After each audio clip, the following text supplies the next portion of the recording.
Not everybody wants to do a master's in Japan, and not everybody is looking to spend so much money just so that they can move abroad. So in this video, I'm gonna show you how can you find a job in Japan without any Japanese skills and actually get visa sponsorship. Hi everyone, I'm Shripriya, just your regular brown girl in Japan, and after 8 months of brutal job hunting, I am now finally working as a machine learning engineer in Tokyo at a startup, and it's pretty amazing. It does not require any Japanese skills and it's full remote. So in this video, I want to build a strong foundation on different ways of how can you connect with a company in Japan and get visa support. This is coming from somebody who has faced a lot of rejections and who has had experience of job hunting within Japan. But having said that, it is quite brutal out there. So I want you to take everything I say in this video series with a pinch of salt. Take everything what works for you and leave the rest. Having said that,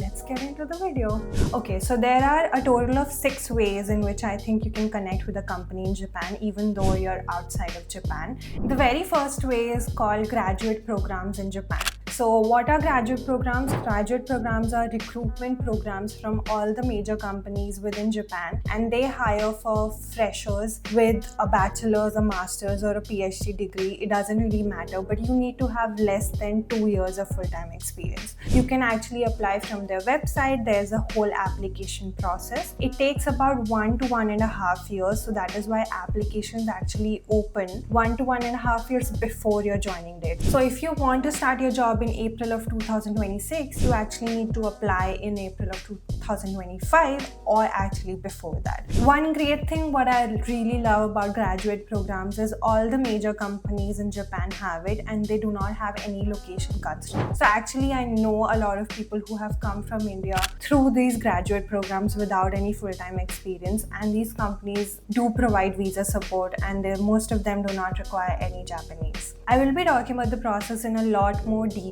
in the coming videos, so don't miss out. And if you are somebody who has some full-time experience and you cannot actually apply for graduate programs, then the second route is for you. The second route is through the consultant or the recruitment agency route. So what are consultants? Consultants or recruitment agencies are those middle person between you and the company.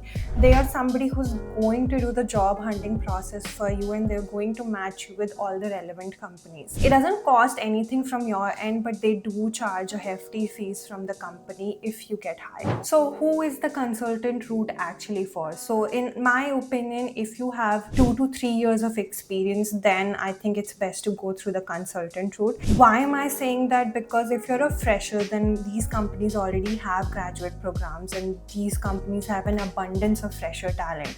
They do not need to really spend on the consultant route to actually get you. Are there any location constraints for the company? Actually, no. If you go through the consultant route, they're gonna match you with the companies that are okay with if you apply from abroad. And a lot of these companies also provide visa support, so you don't really have to worry about that. It's usually a lot quicker. So like graduate programs, which take about 1 to 1.5 years, consultant programs are a little different. Since you're switching a job rather than starting your first job, it takes 3 to 6 months to actually get the job offer and move to Japan. The third route is probably the easiest route. You can come to Japan, and this is especially recommended for fresh graduates and students. This is the internship route. So a lot of companies in Japan, they offer a 3 to 6 month internship, much like India, and most of them are startups, which means they're always on the lookout for new talent. If you come to Japan for an internship, there's a very high chance they're going to offer you a full-time position based on your performance. Usually an internship is for students who are already enrolled in a degree program. There are a lot of companies that hire for it, and in the coming videos I'm going to be sharing the list and how can you find these companies. One such program is also called METI internship program.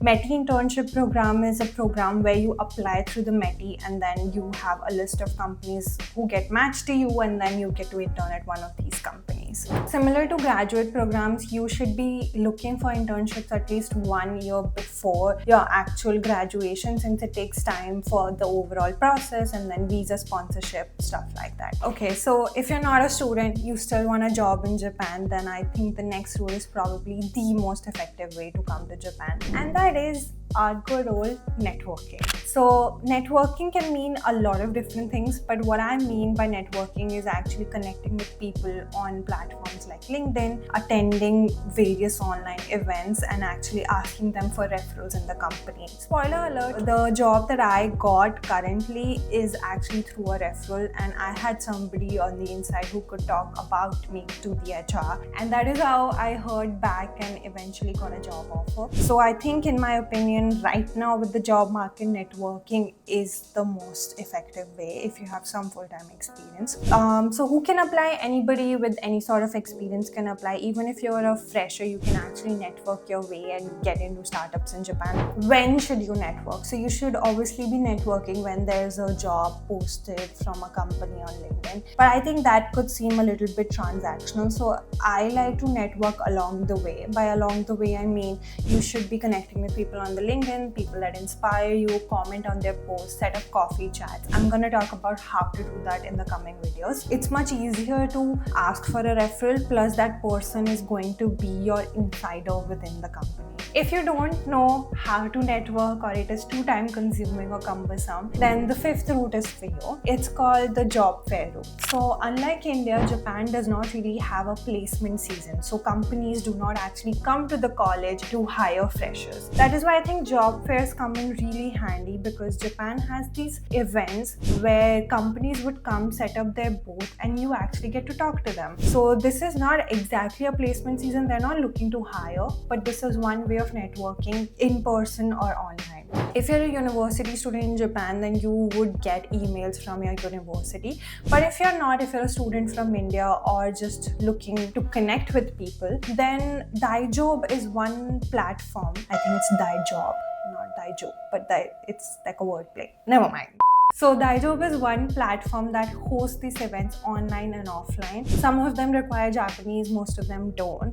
They usually mention it in their email, so you can subscribe to their newsletter, and I'm going to be talking about how to do that in the upcoming videos again. And the last route, probably the most ideal but the toughest one to get, is if a recruiter reaches out to you directly. So like I mentioned previously, Japan has a labor shortage, which means they're on the lookout for international talent and they're willing to pay the money for visa support. So all these companies are on the lookout from people outside of Japan that are open to relocation. How can they find you? There are a certain settings that you need to do on LinkedIn. You need to be open to role with relocation, and you need to select Japan as one of the countries. Second, you need to optimize your LinkedIn profile based on the keywords that they're searching. And lastly, you can start cold emailing all these recruiters that are looking for people. I'm going to be sharing all my techniques in the upcoming videos, but for this video, I just wanted to build like a foundation. So yeah, that's it for this one. I know I didn't go into a lot of detail, but I wanted this video to be like a foundation of all the 6 pillars that I'm going to be covering. This is going to be a long job hunting series, and I hope it's a useful one. If you like this video, then please like, share,